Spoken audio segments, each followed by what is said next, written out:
de historia. Vamos a poner como tema, es inicio del bloque 2. Entonces colocamos como tema la República restaurada.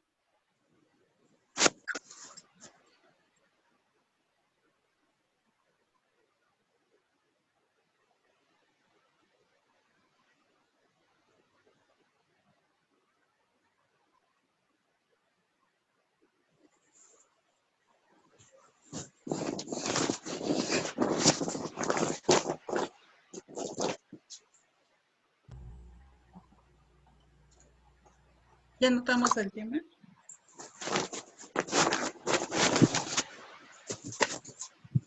Bien, chicos, se les va a dar una explicación general de este tema. Al término, si nos da tiempo, les voy a compartir 2 videos que vienen como enlace de esta información. De lo contrario, si no nos da tiempo, les voy a mandar los videos al grupo para que los puedan ver con más calma terminando las clases. Sí, maestra. Bueno, entonces empezamos con el de la República Restaurada. Tenemos que se ha llamado República Restaurada. A ver si lo alcanzamos a ver. Ustedes sí lo están viendo bien el texto, ¿verdad? Ah, ok, aquí está. A ver. Sí, maestra. Bien. Tenemos que se ha llamado República Restaurada a un periodo que está comprendido entre 1867, que es el año en el que terminó el imperio de Maximiliano, y en 1876, cuando este daría comienzo a una nueva etapa que en la historia se registraría como el Porfiriato. Bueno, de esta información sé que muchos de ustedes ya han escuchado, entonces solamente es complementario. Tenemos que durante los 9 años transcurridos entre 1867 y 1876, se sucedieron los gobiernos de Benito Juárez, que fue en 1867 a 1872, y el de Sebastián Lerdo de Tejada, después de 1872 a 1876. Entonces, fue primero el de Benito Juárez y después, como consecuente, el de Sebastián Lerdo de Tejada. Ambos gobiernos fueron muy similares en varias características. Cabe señalar de esas características que los dos eran presidentes civiles y por lo mismo imprimieron intentos para reconstruir el país o para empezar a construir un México moderno y poner en práctica los proyectos que desde la Revolución de Ayutla estaban en el pensamiento de los hombres de la generación de Juárez y en las leyes que elaboraron. Ustedes han de recordar que en las clases pasadas habíamos hablado sobre las formas de gobierno, cómo era hace muchos años, ante ante los pueblos, cómo era el trato, el pago, que no había educación, había una explotación. Entonces, a esto se refiere con donde dice el apartado de hacer un México moderno. México moderno quiere decir eso, quitar todas esas cuestiones que no eran dignas para una población y ellos tenían otras ideas para cambiar todo esto. Tenemos primero que, bueno, a Juárez, que es el de ustedes lo conocen, que es el de la fotografía que está del lado izquierdo, y Lerdo de Tejada del costado derecho. Entonces tenemos que Benito Juárez y Lerdo de Tejada fueron los restauradores del gobierno republicano en la capital de Comonfort y había perdido con su indecisión desde aquel enero de 1858 y que Juárez en 1862 debiera abandonar amenazado por el ejército franco-mexicano. Bueno, en 1867 parecía que ya sin tropiezos el liberalismo mexicano sería una realidad, al menos en lo que se refiere a la forma republicana de su gobierno. Y durante el gobierno de Benito Juárez se promulgaron las leyes de reforma que separaban al Estado de la iglesia. Ahí hay un cambio muy importante. Ahorita vamos a ver a qué se refiere esto. Tenemos en cuestión del gobierno de Benito Juárez lo que fue el triunfo de los liberales sobre el imperio de Maximiliano. Esto significaba que también hubo una gran derrota para el conservadurismo mexicano, se restauraba la República Federal y se consolidaba el poder de los liberales. Poco tiempo después de reinstalado este gobierno en la capital, Juárez se dispuso a poner en orden los asuntos administrativos y a reorganizar los proyectos del programa liberal que las circunstancias le habían impedido llevar a la práctica. Dentro de los aspectos políticos de esta forma de gobierno de Juárez, es que el gobierno se propuso aplicar la Constitución de 1857. A la primera acción en ese sentido consistió en convocar las elecciones, pues desde 1865 Juárez ejercía el cargo de presidente sin haber sido elegido constitucionalmente. En la convocatoria que dirigió al pueblo para celebrar los comicios, Juárez proponía una serie de reformas a la Constitución con el objeto de equilibrar los poderes supremos y con esto se buscaba el apoyo popular a fin de que el Ejecutivo tuviera mayor poder que el que le confería la Constitución y pudiera tener así más influencia en el Congreso. Esta propuesta provocó una fuerte oposición por parte de algunos liberales que temían que el presidente Juárez siguiera ejerciendo facultades extraordinarias, como lo había hecho ya durante los periodos de guerra y que el Congreso quedara sometido a su influencia. Entonces, la reforma propuesta simplemente no se llevó a cabo. Tenemos también que esta oposición le restaría popularidad a Juárez, logrando ganar las elecciones generales para el periodo de 1867 a 1871, derrotando al otro candidato, el general Porfirio Díaz, que fue el héroe de la batalla del 2 de abril en Puebla. También en el Congreso, Juárez alcanzó la mayoría de votos sobre otros candidatos, a pesar de que las elecciones como presidente de la Suprema Corte de Justicia quedaba Sebastián Lerdo de Tejada, que fue el colaborador más cercano de Juárez desde tiempos de la intervención francesa, y ese cargo equivalía al de vicepresidente. ¿Hasta aquí tienen alguna duda, chicos, o algo que quieran comentar? No, maestra. No, maestra. Bien, van haciendo sus apuntes, ¿verdad? Sí. Bien, entonces vamos a continuar. Tenemos un apartado que se llama Sociedad y Cultura. Dice que en el orden social el gobierno de Juárez proyectó una política poblacionista que tendía a atraer la inmigración de europeos, como ocurrió en Estados Unidos y en Argentina.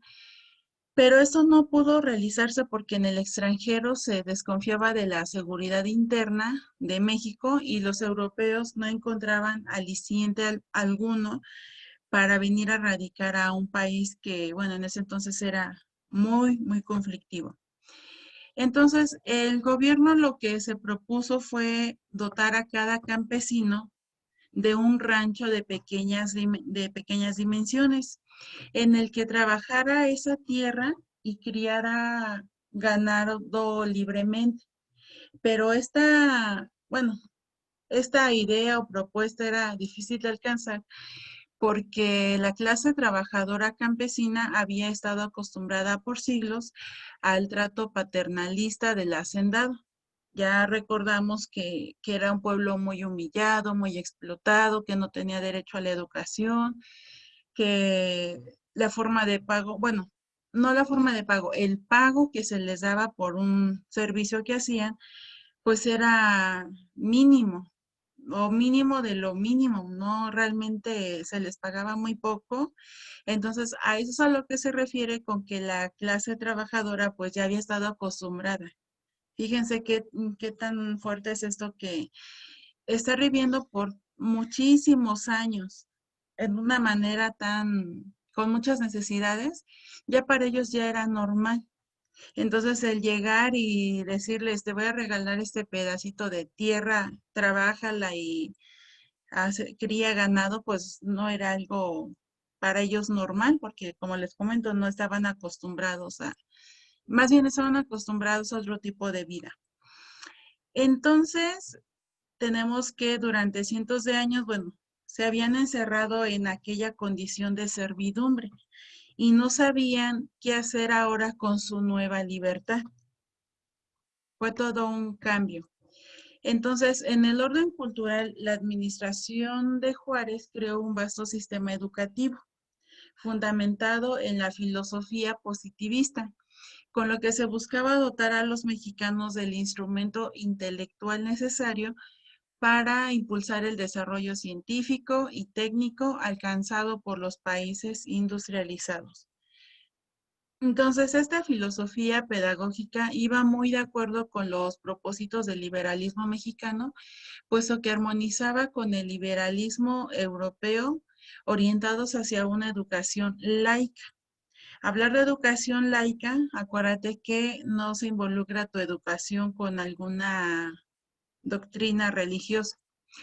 Entonces, aquí tenemos lo mismo, que esta educación estaba orientada hacia una educación laica que liberaría a la población ancestral yugo de la iglesia, la introdujera en el camino de la ciencia universal y en la búsqueda del propio progreso. Y en consecuencia del progreso de la nación, inculcándole el amor al trabajo. Se consideró también necesario fomentar el nacionalismo a través de la educación, con el propósito de alcanzar la unificación cultural en un México dividido desde tiempo inmemorial por el regionalismo, por la multiplicidad de grupos étnicos que no hablaban la misma lengua y por la diversidad de culturas con costumbres e intereses distintos, pero esta meta también pues era difícil de lograr. Volvemos a lo mismo, difícil de lograr porque ya estaban acostumbrados a una vida de explotación. Tenemos este es otro subtema de liberales y conservadores. ¿Cómo era en ese entonces, en esos tiempos, las ideas que tenían cada uno de ellos? Los liberales y conservadores fueron dos corrientes ideológicas partidistas dentro de la historia política de México. Esto es a mediados del siglo XIX. Estas dos corrientes de liberales y conservadores fueron corrientes ideológicas que provocaron conflictos armados y una división entre mexicanos que acarreó graves consecuencias, y una de ellas fue la llamada Guerra de Reforma o de los 3 años. Vamos a explicar primero los liberales y después los conservadores. Dentro de los liberales tenemos que pretendían que en México se estableciera una república democrática, libre de la influencia de la Iglesia, la cual se conformaría de 3 poderes. Ya habíamos hablado anteriormente del poder legislativo, ejecutivo y el judicial, así como el establecimiento de derechos individuales, entre los que destacan la libertad de culto, la libertad de prensa y la educación laica para todo individuo, no importando su estatus social. Esto quiere decir con estatus social que tanto las personas, los ciudadanos de la clase alta, de la clase media o de la clase baja, todos tenían derecho y todos en la actualidad tienen derecho a una educación. Independientemente de nuestro estatus social, todos tenemos ese derecho. Por eso es que ahora la educación es laica, gratuita y obligatoria también. De ahí, bueno, para que se lograra todo esto fueron muchos cambios, muchos procesos los que fueron surgiendo. Tenemos también dentro de los conservadores ahora que ellos creían que una monarquía constitucional era lo mejor para el país la cual gobernaría con las viejas ideas del orden social español durante el virreinato.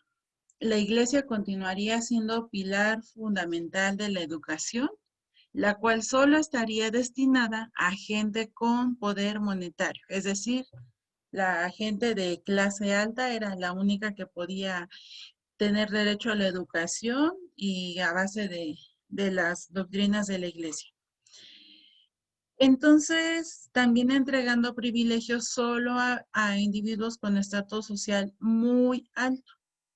O sea, de las personas que eran de alta sociedad, pero de las que tenían más recursos, eran a las que se les daba como una preferencia. Entonces, tenemos que algunos personajes liberales fueron Benito Juárez, Nicolás Bravo, Porfirio Díaz, Vicente Guerrero. Por parte de los conservadores, destaca Antonio López de Santana, Lucas Alamán, Juárez Nepomuceno Almonte. Y bueno, aquí tenemos dos enlaces para los videos, pero a ver, vamos a ver si nos da tiempo de ver aunque sea uno. Así. Les voy a compartir un video sobre la República Restaurada. Sí me están escuchando, ¿verdad? Sí, maestra. Sí, maestra. Como ahora no escuché sus voces, dije, a lo mejor ya me abandonaron. Es que hace mucho frío. Ay, sí, hace bastante frío, chicos. Muchísimo. Yo creo que Muchísimo frío. ya va a estar así todos estos días. Ya están viendo la pantalla del video, ¿verdad? Sí. Sí. Ok, entonces ya nada más Sí, voy a maestra. compartir el sonido. Y aquí está. Entonces, les comparto ahora sí.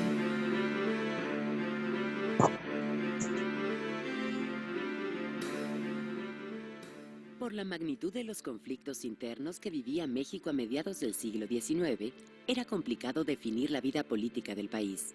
Tras el Segundo Imperio Mexicano, el fusilamiento de Maximiliano de Habsburgo, el 19 de junio de 1867, representó el fin de la intervención francesa y el comienzo de la restauración de la República. Juárez regresó a la presidencia, pero gobernó en medio de una fuerte oposición hasta su muerte en julio de 1872. Al concluir el gobierno de Sebastián Lerdo de Tejada, se reactivó la lucha por el poder y en 1877, el general oaxaqueño Porfirio Díaz logró su anhelo de ser presidente constitucional. El régimen de Díaz comenzó una nueva etapa en la vida del país con miras a lograr la estabilidad política y económica.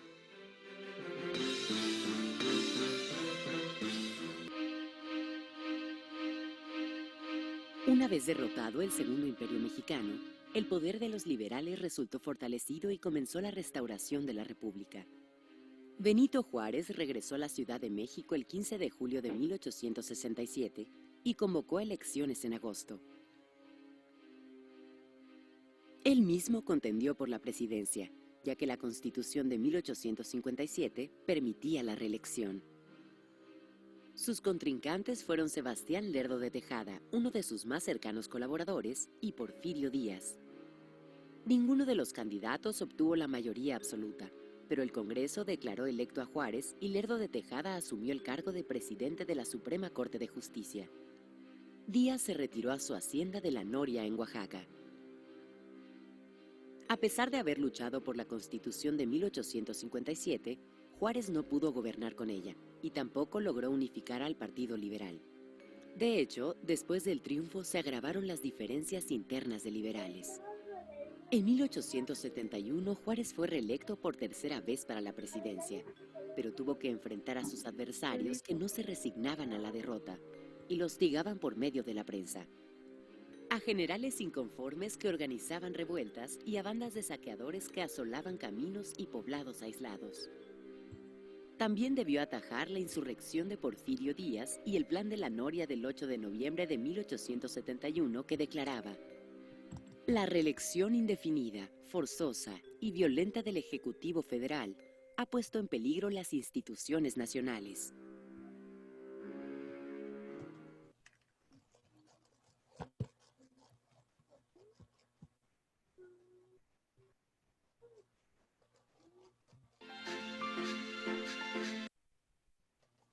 Muy bien, chicos, comentarios hasta aquí. No, Maestra. ¿Nada? maestra.